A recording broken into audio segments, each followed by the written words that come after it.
자, 이제 마지막 피드백 문제입니다. 18번 문제예요. 여러분, 제가 지금 이런 강의를 여러분 사실 실강에서 한다면 이건 2시간짜리 강의예요. 근데 지금 짧게, 자, 어쨌든 문제 8개 엄청난 문제를 풀어드렸고요.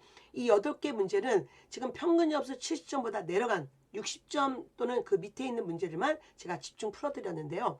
사실은 이 문제는 해설지가 있습니다. 해설지 보시면 돼요. 그래서 다른 문제는 안 풀어드려요.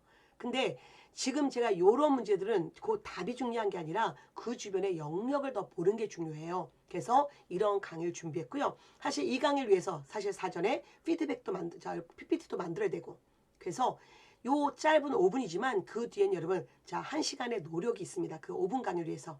지금 제가 생색 내려고 하는 게 아니라 여러분을 위해서 이런 애정을 담고 있으니 제발 애정을 갖고 우리 역사를 좀 들여다보고, 그리고 이 문제 틀렸다고 슬퍼하지 말고, 아, 빈쌤이 이렇게 힘을 주고 있어. 나도 이 힘을 받아서 좀 더 해야지. 나는 시험을 볼 사람인데. 이런, 자, 파이팅 하라는 의미에서 제가 조금 생색 좀 냈습니다. 자, 그러면 마지막 18번 문제 볼게요. 자, 이거 정답률 66% 나왔죠. 여러분, 의열단 문제는 꼭 나옵니다. 늘 중요해요. 김원봉도 너무 중요해요. 자, 우리가 이것만 지금, 자, 문제를 보면 기출족보만 찾아보세요. 거기에도 이 문제가 얼마나 많습니까? 의열단 문제. 출제자는 계속 밑에 선지 중에 2개를 바꿔서 낸단 말이에요. 그러면 자, 매번 바뀌는 문제 보면서 틀리지 말고 제대로 의열단을 파악하라. 그리고 의열단과 함께 또 다른 중요한 사건도 봐라. 그런 의미에서 이 문제를 냈습니다. 자, 이 사료는 신초에 조선혁명 선언인 거 아시고, 조선혁명 선언문 1923년에 발표했죠. 의열단 또 여러분 선언문이잖아요.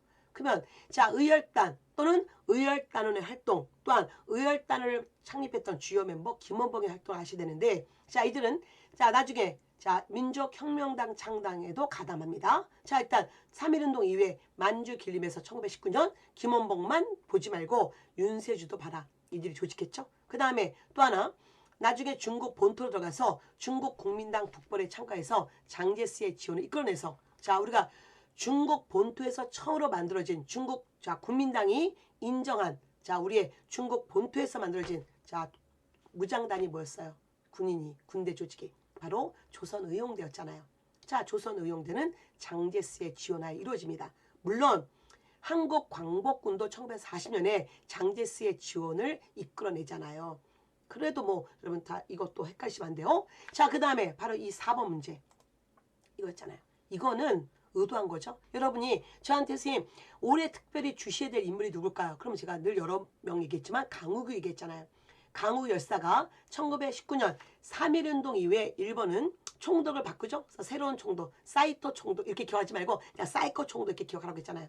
이 사이코 총독이 서울 남대문역, 현재 서울역에 그가 부임했을 때 그에게 폭탄을 투척했고, 이게 1919년 사건이잖아요. 그리고 강우규 열사는 1920년에 일본에 의해서 돌아가시게 됩니다. 자, 올해가 2020년이 강우규 열사 서거 돌아가신 100주년 되는 해. 그래서 이럴 때는 다시 한번 강우규 열사, 대한노인단 소속의 강우규 열사도 보시면서 단독 문제를 내기는 조금 애매하니까 이런 식으로 의열단 문제에 훅 들어갈 수 있단 말이에요. 그래서 이런 훈련을 하시라는 의미에서 이 문제를 냈습니다. 자, 여러분, 이번 주는 총선이 있었던 주였고요. 일단 자, 학원이 휴원을 해서 제가 일단은 제가 이 문제풀이 시즌2는 지금 이 학원의 휴원과 또 여러분 그 순간순간 강의를 진행하기 때문에 이번 주는 학원의 휴원과 맞춰서 저도 휴강을 했습니다. 그래서 이 피드백 강의는 미리 지금 찍고 있는 중이고요. 저희 집에서 찍고 있고, 늘 이제 총선도 이루어졌으니, 자, 또한 코로나도 좀 줄고 있으니, 이제 뭔가 여러분, 자, 국가도 이제 다시 한번 어떤 정책을 내지 않을까 싶습니다. 그래서, 국가직 시험 이제 어느 정도 발표가 이제 한 4월에는 나지 않을까 생각하고요.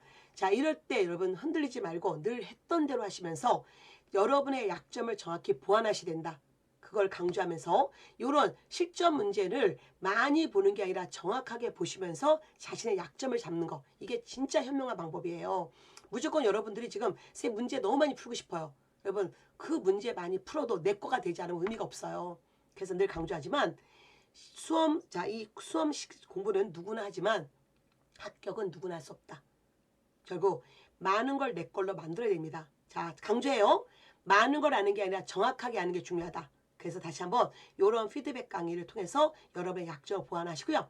자, 한 주 또 여러분 조심히 자, 건강 조심하시면서 자, 코로나 여러분 자, 빨리 끝날 그날을 기다리면서 다음 주에 시강에서 만나도록 하겠습니다. 여러분의 합격을 응원합니다.